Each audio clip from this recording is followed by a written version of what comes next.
I got sunshine in a bag, I'm useless. Welcome to another edition of Sunshine Matters, brought to you by the Sunshine Residents and Ratepayers Association.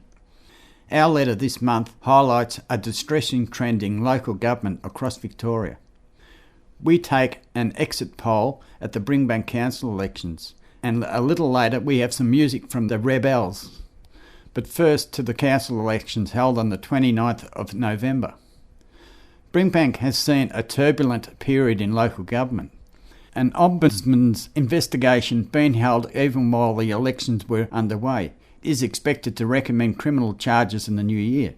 But with the high number of dummy candidates being run once again by the factions and continuing breaches of state electoral laws during the campaign, is it reasonable to hold much hope for change? ALP factional warfare looks set to stay high on the Bringbank Council agenda following last month's local government elections. Residents fear their council services will continue to be held hostage to Labor Party infighting for another 4 years. The Bringbank Council election was a spectacle worthy of great modern democracies like China or North Korea. In this Labor stronghold, there were not enough independent candidates to fill the available seats of the council. Among the 55 candidates who stood across the 4 wards, our breakup is 1 Liberal Independent, 3 Greens and 51 nominal Labor Party candidates. What a surprise then that the Greens' Geraldine Brooks was elected on primary votes in Harvester Ward. In Bringbank, so-called independent candidates have a much publicised habit of joining their Labor Party if elected. Others tell us although they are independents, they are also Labor Party members. Others still won't mention their political affiliation or dodge the question when asked. It is a failure of democracy caused by a lack of credible alternatives to an entrenched and thoroughly discredited political system. A feature of this year's campaign was the large amount of glossy election material being handed out, including full-colour A4 fold-out how-to-vote cards. It led the Herald Sun newspaper to wonder how many trees had died in the Bringbank cause. MPs Brendan O'Connor and Telmo Languila issued election material supporting a number of Bringbank candidates. Grasslands Ward continues to be the electoral basket case. In the 2005 election, the greatest number of votes in the ward were informal, more than the votes received by any of the candidates. This year too, the 21 candidates contesting 3 ward seats attracted a 21% informal vote. Among the usual suspects and the dummy candidates, some did not even provide contact details for the Electoral Commission website. A leader newspaper poll of the candidates asked whether they believed dummies played a part in the Bringbank election. In a classic whodunit scenario, just about every one of them replied a definite yes, though none would admit to knowing who they were. 3-time Mayor Sam David was pulled up for breaching the Local Government Act by issuing an unauthorised letter shamelessly taking credit for Sunshine's new outdoor pool, even though he voted against it. Complaints were referred to the local government minister, known as Do Nothing Dick, who did nothing while David continued to issue the unauthorised election material and was re-elected for a 4th term. His running mate Transu admitted in a forum that an elevated toll road through Sunshine could be for the greater good.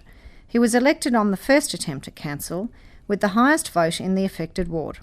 Power-broking MP George Seats has supported a number of successful candidates. He got into hot water after falsely claiming in a letter that his niece, Heidi Seats, was the only woman contesting Taylor's ward. Despite the controversy, she was elected on her 3rd attempt. Seats' candidate, Maria Casellas, kept everyone guessing to the last minute by registering 12 different how-to-vote cards. She was elected on a platform of, quote, helping the community, unquote, and when asked who the council CEO was, replied, oh, geez, I don't know. With 8 of the previous council gone, the tally for the 11 newly elected Bringbank councillors is 1 Greens, 10 Labor before as after the election. Even with an ombudsman investigation underway, it is hard to see how an election can stop the Bringbank Council continuing to be hijacked, especially in the light of George Seats' announcement that it is controlled by unelected people.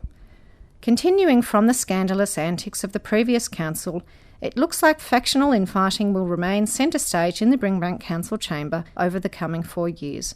So hang on to your hats, ladies and gentlemen, and get ready for the rollercoaster ride, because the show is about to begin. That was our look at the 2008 Bringbank Council elections held on November 29th. We cross now to our exit poll of residents to hear their electoral concerns and expectations from the new council. There's too many candidates really running today, so I don't really know all of them. Just a few, don't we? There's too many names because I think I'm reasonably intelligent and even I got confused. You know, I've never known it to have that many before. To tell you the truth, I haven't got a clue who they are. I just guessed. I voted this one because this one looked like from my country. I don't think it's been informative enough. We haven't had enough information from the candidate, so I'm not very confident of the choices we have. I had no idea who I was voting for. Did you know any of the candidates? No. Well, it's a bloody joke, 21. There'll be so many donkey votes in this grassland ward. It's an absolute joke. 5 candidates is enough to try and vote on.